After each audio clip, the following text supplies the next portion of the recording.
어제 지진 소식으로 모두들 놀라셨을 것 같습니다. 그런데 이 지진의 강도를 어떻게 표현하느냐 하는 문제에 있어서 많은 언론들이 틀렸습니다. 방송도 틀리고 신문도 상당 부분이 다 틀렸고요. 그럼 리터 규모 몇 아니면 뭐 진도 몇 이런 것들이 사실은 다 구분돼서 써야 될 문제인데 그게 그냥 혼재되어 있기 때문에 본 사람 입장에서 굉장히 좀 헷갈릴 수밖에 없는 것이죠. 그래서 오늘 이 부분을 아주 명확하게 다 정리를 해드리겠습니다. 그러니까 오늘 팩트 체크를 보신 분들께서는 안 틀리실 것 같습니다.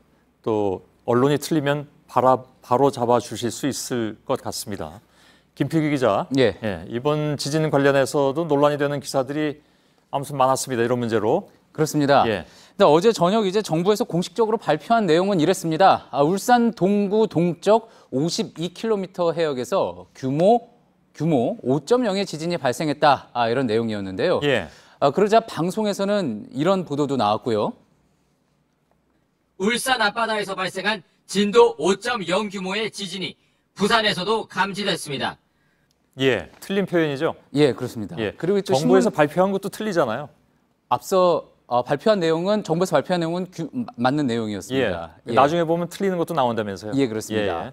신문에서도요, 진도 5.0 현실 됐는데 건물 무방비, 진도 5.0 지진 고리 원전 이상무 이런 제목의 기사들이 잇따라 나왔는데요. 말씀하신 대로 모두 틀린 기사입니다. 예. 과연 어떤 부분이 문제인 건지 전문가 이야기로 먼저 들어보시죠. 그 표현이 잘못된 거고요. 4 정도는 해역이고 울산 쪽에는 진도 3 정도 느끼고 좀 먼 데는 진도 2 정도. 5.0이라는 수치가 그럼 진도에서 나올 수가 없는 상황이었겠죠. 지진이 발생하게 되면 그 규모의 크기는 하나고 지진이 발생한 진원부터 멀어지면서 통상적으로 진도가 감소를 하게 되는 거죠. 수치. 예. 그러니까 이분은 규모하고 진도를 따로 구분해서 얘기하고 있잖아요. 맞습니다. 그러니까 둘은 다른 개념인데 예. 앞서 기사들 보면 규모하고 진도를 전혀 구분하지 않고 마구 섞어서 썼다는 얘기잖아요. 그렇습니다. 예. 그래서 먼저 그 규모라는 것에 대해서 간단히 설명을 먼저 드리면요. 이렇습니다. 땅 속에서 지진이 시작된 곳을 진원이라고 하죠. 여기에서 이제 방출되는 에너지를 측정을 해서 특별한 방법으로 측정해서 표준화한 뒤 그 정도를 매긴 게 바로 지진 규모라는 겁니다. 예. 1935년 미국 과학자 찰스 리히터가 창안한 리히터 규모를 그래서 세계적으로도 보편적으로 사용하는데요. 이거는 단계가 이렇습니다. 0부터 10까지 소수점 한 자리까지 나눠서요. 숫자가 1씩 올라갈 때마다 에너지는 약 32배씩 증가합니다. 엄청난 양이죠. 그렇습니다. 32배라는 건. 예. 예. 그래서 2.0 미만일 경우에는 뭐 바로 그 지점에 있어도 느끼지 못하는 수준인 거고요. 이번 울산 지진 규모는 5.0이라고 했었죠. 약한 건물이 손상을 받을 수 있는 수준입니다. 예. 그리고 지난 4월에 발생했던 일본 구마모토 지진이 규모 7.3이었는데요. 이거는 반경 160km를 넘는 곳까지 파괴할 수 있는 강력한 수준이었고요. 예. 10.0 이상은 아직까지 관측된 바가 없습니다. 예. 없어야죠. 예. 예. 저건 정말 지진이 일어난 지점에서의 절대적인 강도를 측정한 것이다. 예. 그 지점에서 가깝느냐, 머느냐에 따라서 실제 느끼는 강도는 달라질 수 있다. 그렇습니다. 예. 그렇기 때문에 그 달라질 수 있는 강도를 지역에 따라서 받은 느낌, 그리고 지진의 피해 정도를 가지고 구분한 게 규모와는 다른 개념인 진도라는 겁니다. 예. 이번에 모든 언론이 썼던, 모든 그렇습니다. 아니지만 상당수의 언론이 썼던. 맞습니다. 예. 현재 우리나라에서는 진도를 이제 12단계로 구분해서 사용을 하고 있는데요.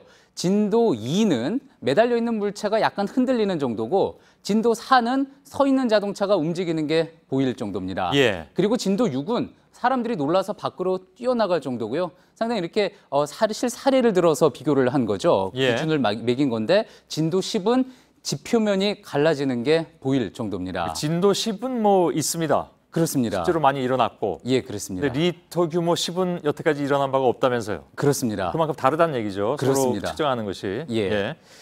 당연히 이제 진원에서 가까울수록 진도는 커지고 멀어질수록 약해지게 되겠죠. 이번의 경우에 들어서 설명을 좀 드리면은요.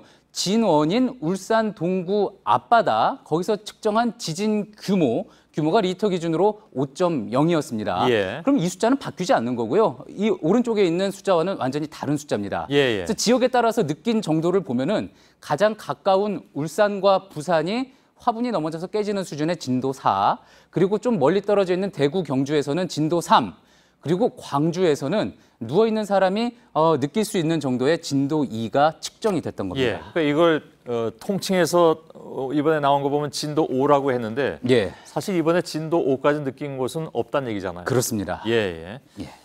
그리고 우리는 그 아까 얘기한 대로 이제 진도가 10이라고 했는데 예. 지난번에 구마모토 지진 때 보니까 일본은 12단계를 쓰는 게 아니라 8단계를 쓰던데 예. 그건 왜 다른 겁니까?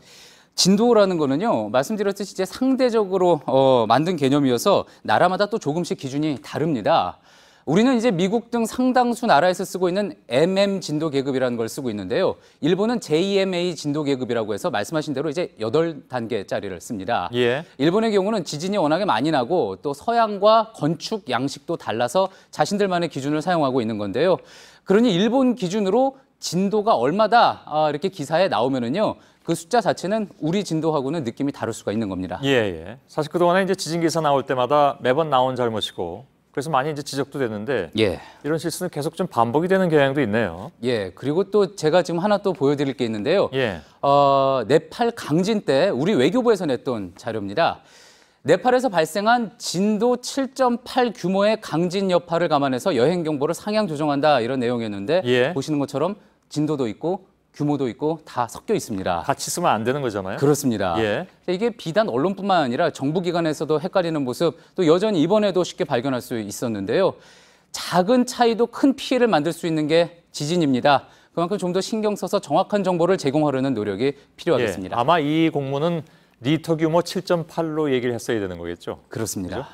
그리고 진도는 저 지진이 일어난 곳으로부터 거리에 따라서 달랐을 테고요. 그렇습니다. 예, 알겠습니다.